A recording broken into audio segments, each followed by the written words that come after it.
राजस्थान के पूर्व मुख्यमंत्री अशोक गहलोत की तबीयत में तो सुधार आ ही रहा है। साथ ही अपने सोशल मीडिया हैंडल के जरिए भाजपा सरकार की नीतियों पर, उनकी मानसिकता पर, सरकारी संस्थानों के ऊपर दबाव बनाने को लेकर एक बहुत बड़ा ट्वीट अशोक गहलोत ने कर दिया है। भाजपा और आरएसएस पर केंद्रीय एजेंसियों का दुरुपयोग करने का आरोप उन्होंने लगाया है।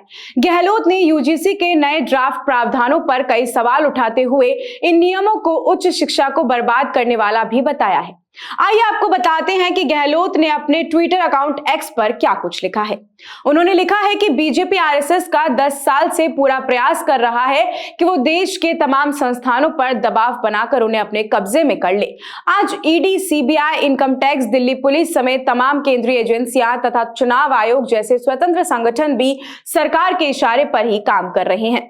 इसी सरकार के कार्यकाल में सुप्रीम कोर्ट के जजों तक ने प्रेस कॉन्फ्रेंस कर ये कहा है कि जुडिशरी पर दबाव है। पूरा देश इन संस्थानों की इस पक्षपातपूर्ण कार्यशैली को लेकर चिंतित है। राहुल गांधी का इसी परिक्षेप के लिए दिया गया बयान पूरी तरह से उचित है।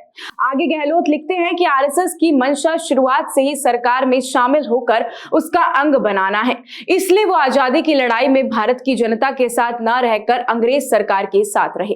ऐसा लगता है कि अब भी आरएसएस भाजपा का एजेंडा सभी संस्थानों पर कब्जा कर उनका इस्तेमाल विपक्ष और जनता के विरुद्ध करने का। सुप्रीम कोर्ट ने ईडी से संबंधित एक मामले में टिप्पणी की।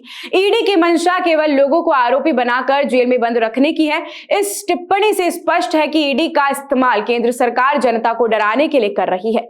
राहुल गांधी का बयान देशवासियों को ऐसी गंभीर स्थिति के बारे में चेताने वाला है। इस बयान को तोड़ मरोड़ कर भाजपा नेता केवल महंगाई, बेरोजगारी जैसे मूल मुद्दों से जनता का ध्यान भटकाने और मीडिया के माध्यम से उनकी छवि धूमिल करने का प्रयास कर रहे हैं। आगे अशोक गहलोत लिखते हैं कि ऐसा लगता है कि यूजीसी की तरफ से विश्वविद्यालयों में कुलपति और शैक्षणिक स्टाफ की नियुक्ति के लिए बनाया गया नियमों का ड्राफ्ट आरएसएस विचारकों को विश्वविद्यालय में स्थापित करने की प्रक्रिया शुरू करने के लिए बनाया गया है।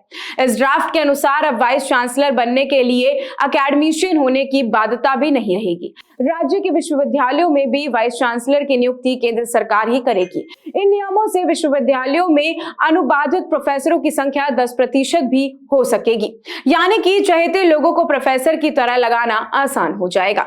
ऐसे नियम हमारी उच्च शिक्षा को बर्बाद कर देंगे, क्योंकि इससे अयोग्य लोगों के विश्वविद्यालयों में काबिज होने का खतरा बढ़ेगा।